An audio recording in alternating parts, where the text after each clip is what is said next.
নাই ওমা আরসালনাকা ইল্লা রাহমাতাল লিল আলামিন।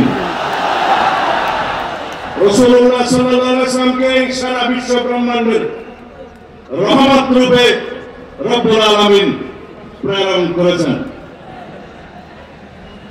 আমরা মুসলমান,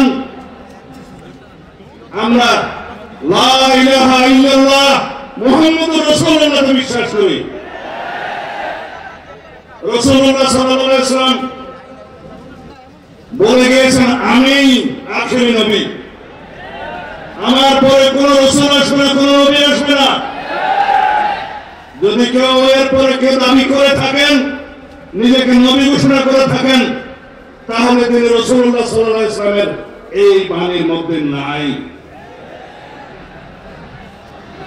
আল্লামা ইকবাল বলছেন, কি মোহাম্মদ সিফা हम तेरा है। अल्लाह रब्बुल आलमीन বলছে, আমি তোমার। ये दुनिया चीज है क्या, लोह कलम तेरा है। আল্লাহ রব্বুল আলমীর জবান নিয়ে এই শের বলছে। তা আমরা রাসূলুল্লাহ সাল্লাল্লাহু আলাইহি ওয়াসাল্লামের আখেরি নবী হিসেবে বিশ্বাস করে কলেমা পড়ে আমরা মুসলমান হয়েছি। মোনালিসা হেভি ফ্লো 15 পিস প্যাকেটের সাথে 8 পিসের একটি প্যাকেট একদম ফ্রি।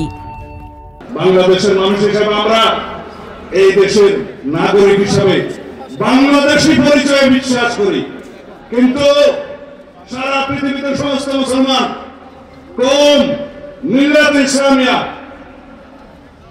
मजहब से मजहब जो नहीं, तुम भी नहीं, जज्बाए बाहम नहीं, महफिल अंजुमन में नहीं। এই হচ্ছে আমাদের শেষ বক্তব্য আল্লামা ইকবালের ভাষায়। বলছে, যদি মিল্লাত ইসলামী আমরা একটা থাকি, সারা পৃথিবীতে আমাদের শক্তি। আমরা এই কওম হিসেবে, মুসলমান হিসেবে পৃথিবীতে বিভক্তির কারণে আজকে প্যালেস্টাইনে আমাদেরকে হত্যা করছে, গাজাতে নির্মম হত্যাযজ্ঞ চলছে, সারা পৃথিবীর বিভিন্ন জায়গায় আমাদের রোহিঙ্গা ভাইদেরকে হত্যাযজ্ঞে শিকার হতে হচ্ছে শুধু আমাদের দুর্বলতার কারণে। যাই হোক, আপনারা যেটা শুনতে চাচ্ছেন সেটা বলুন।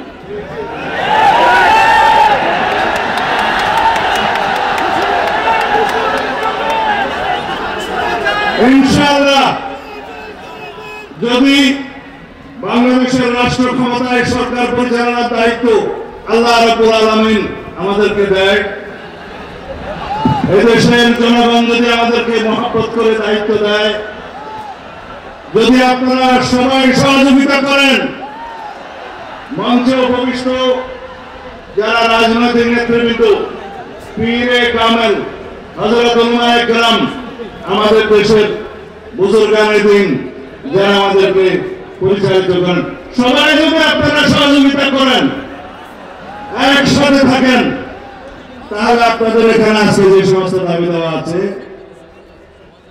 আমরা সকল দাবি দেওয়া এই প্রস্তাবের পক্ষে।